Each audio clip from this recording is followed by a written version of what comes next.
Welcome, everyone, to the 34th annual Shoot for the Moon Dart Tournament here in Decatur, Alabama. Looking forward to an excellent final here in our USSDA Ladies Challenger KO match. We're going to get our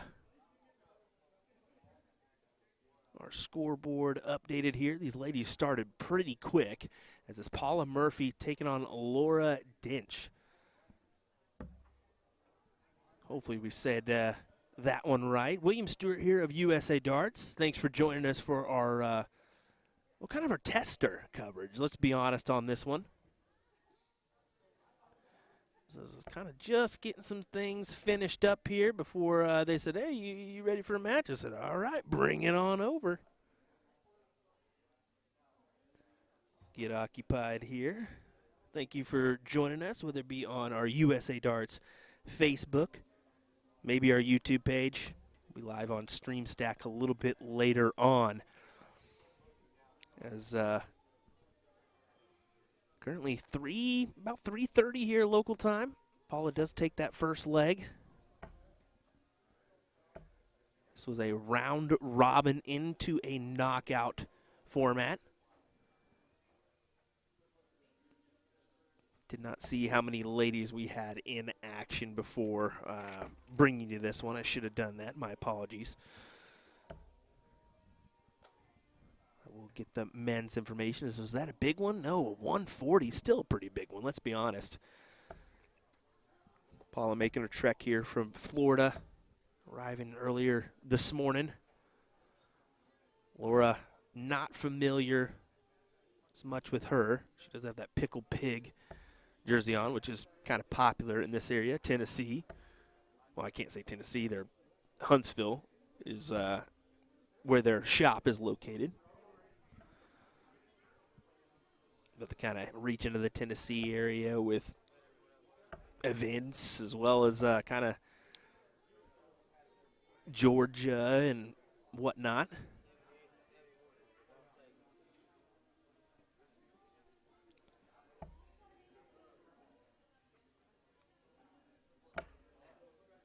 Looks like we're going to have to get that one situated here. Open up our camera. That's why we do tester runs, right? Just in case.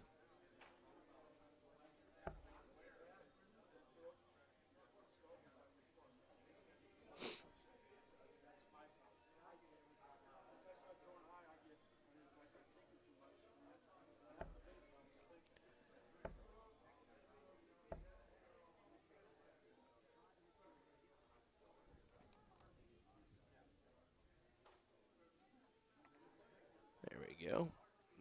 That should help.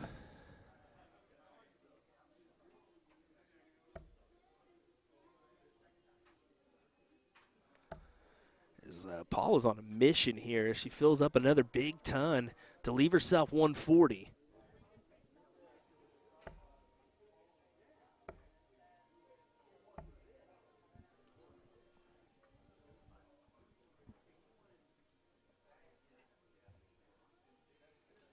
Laura just outside, leaving herself 171. Paula will get 6 at this 140. Again, folks, we got a full weekend of coverage for you. A little bit later on this evening, well, we still have the men's final that we're going to bring you. A little bit later on this evening, we have the men's and women's singles 301. And then the blind draw at 8 p.m. So, good Friday of coverage. Saturday, we've got a plethora of events as well as Sunday, so we'll get into that one a little bit later on. But currently it's tops for Paula. She's looking to grab her second leg here in this first to 4-leg battle.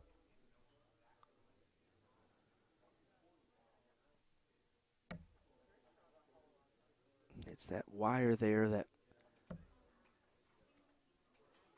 15-10 wire outside. So Laura will get the chance at 114. She's going to go tops. I like the 19 wire here myself. If you slip into that 7, you still have an opportunity To each their own. Paula once again, double 10. She gets it. Big hit for her. She starts us off with a doozy. Take a look here as we can kind of see our finals area here. We did have a big stage last year, but was awfully heavy and decided this year to leave it out, which is quite all right. Stephen Phillips saying, let's go, Laura.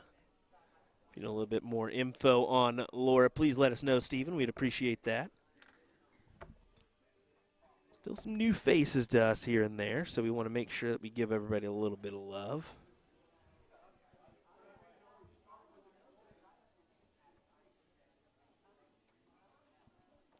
Big weekend of darts here in North America, especially down in this neck of the woods. I think there's a Florida event going on, a Charlotte event going on, Charlotte area.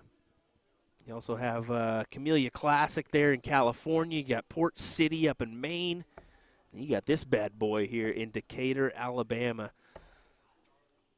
320,000 plus, which is nice to see. It's just going to be more and more common here, I think, as we continue on. Arch is just growing.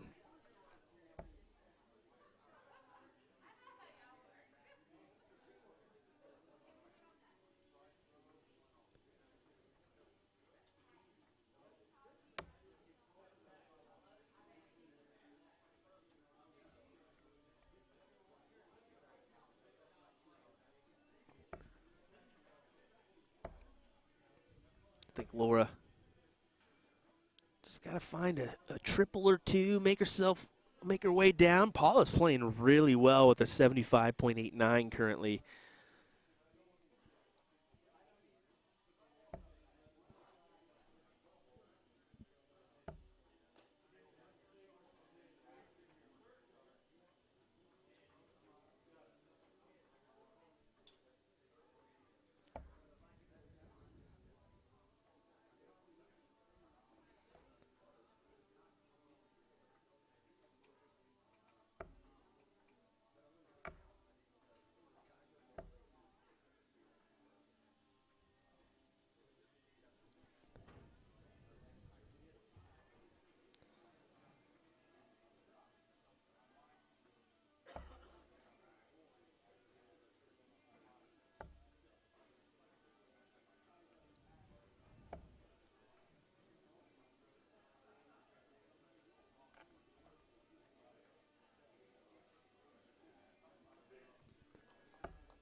Maybe just a little struggle in this leg is what we're seeing from both of our players.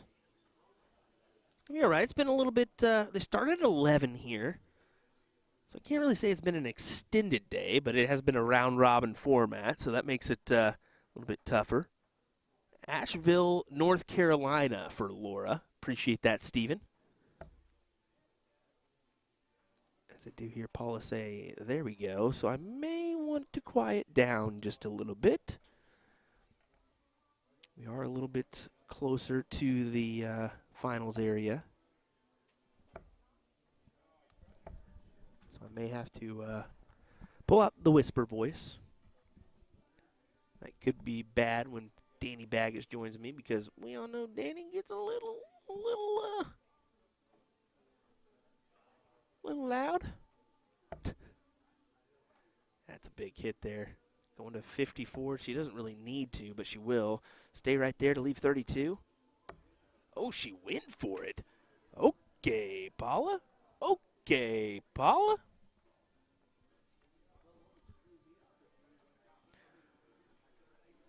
Why not give it a go? There's a good 95 from Laura. Paula for the 31 to take the 3-0 advantage here.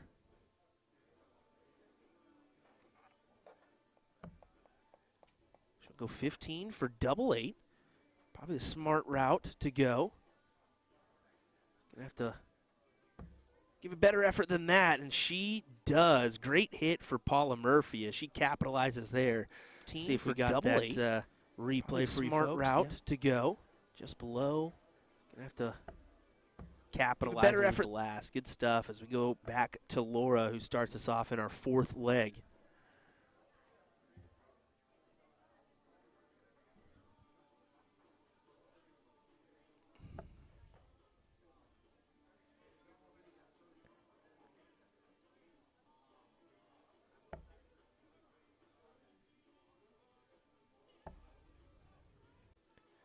We get some chocker talk from Mike. Gonna be honest, buddy, I don't think they cared. Paula and Laura stepped up there, maybe took 3 practice throws apiece and started the match. I looked over and I was like, oh crap, they're starting as I pushed the stream button to kick off our show. So we missed a little bit of that first leg. But I don't think they cared about a chocker, to be honest.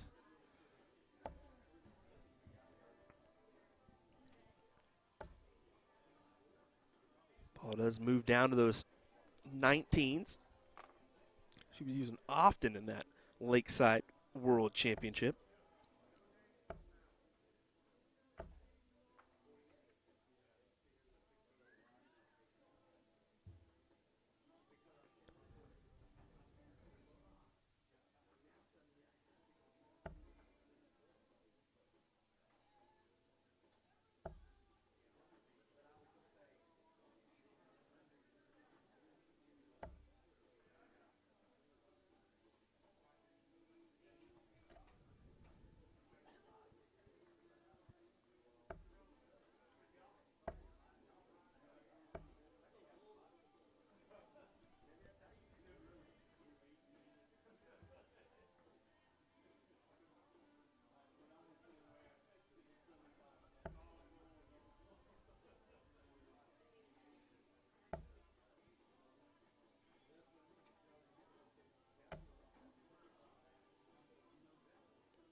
.170 look for Paula, but she's going to have to make a real big dent in this. Laura's sitting at 121. This is an achievable out for her.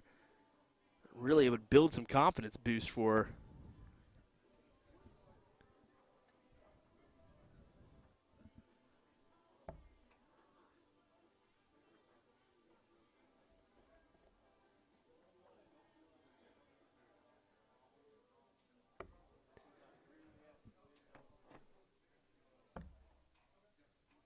I don't know if I think she was starting for bold there is what it looks like to me. So 25 would have left her 96, and we're seeing that more and more often with the 121. It's actually a fancy checkout because the 105 does leave 16. We saw Peter Wright in that recent Premier League set himself up with that one.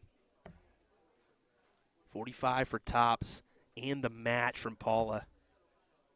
That's almost a blocker. Proves to be the case. Difficult look there.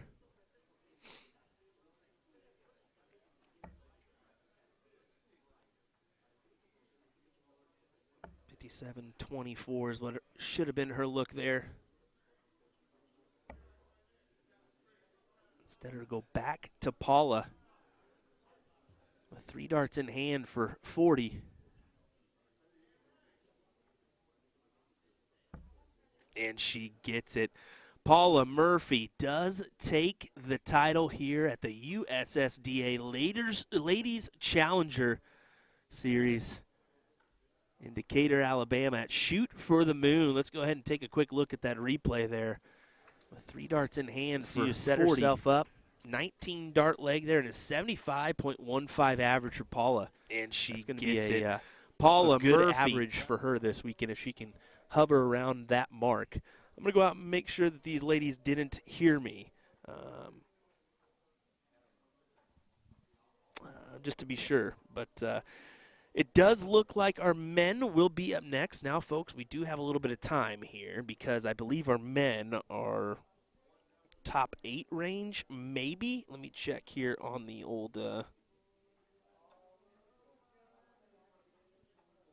yeah, top 16. We just entered the top 8, so we may have a little bit here.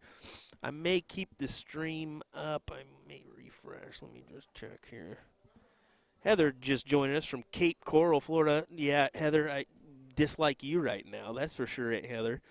She joins the old winter home, I guess, down in Florida from the escapes the Michigan weather. Got a good amount of viewership for this bad boy. So let me see if we can possibly get a semifinal matchup here. As you can tell, look at the dart hall here. Pretty good room size. This is not it either. We have another area with boards as well. But take note over there. As you can see, there's 2 dart boards right there, and one is smaller than the other one. Reasoning for that one is we're going to have a paradarter this weekend in the mix. So it will be good to see David Hillsberg this weekend, and maybe we'll get a shot of that here and there of him playing on that paradart board or that standard there. So, all right, folks, let me get a quick view and talk to tournament staff, see what they're planning on next. We may take a quick break and then hop back for the finals. We'll see. But we do have a full night of coverage coming your way this evening as we got the 301 singles for both the men and women, which should be a great matchup. We'll be right back.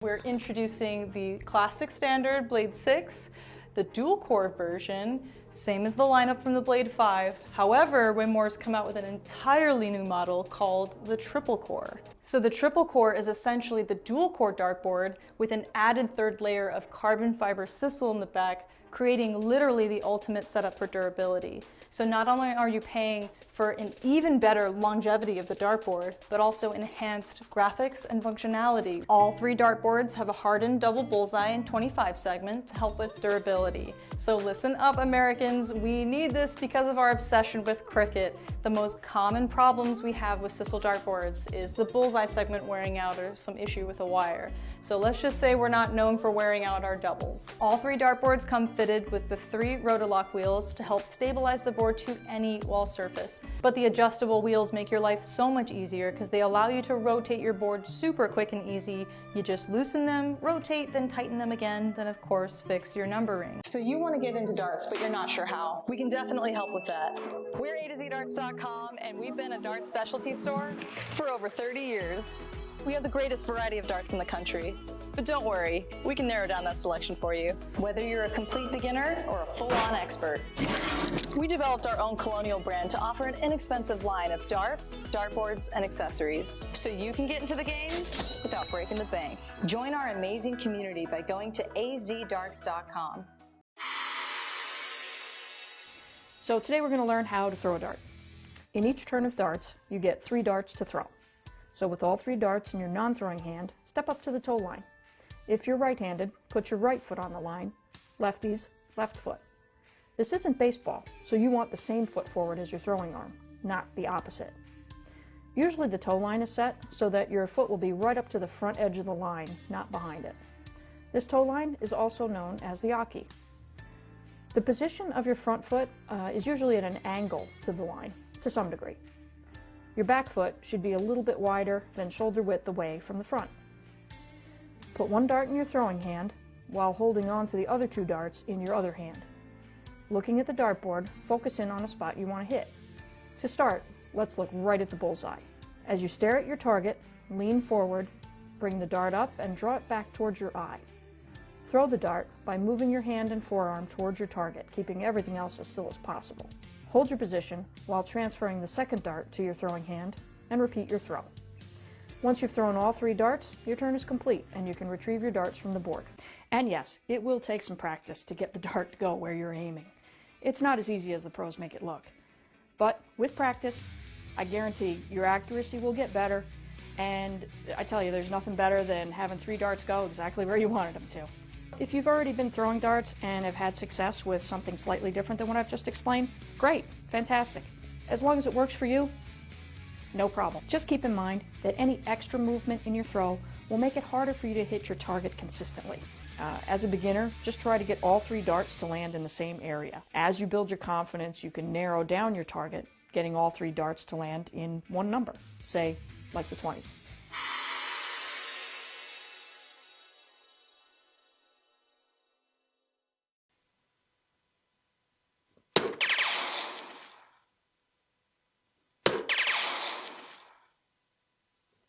Ooh, Leonard Gates. But we're not gonna get the 6th dart out. Just immediately lost my confidence. We'll see. Ooh.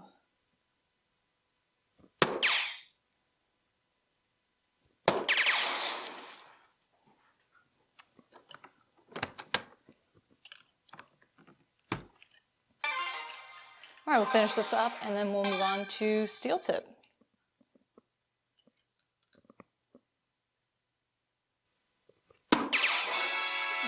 Right in the bottom corner. Oh, God.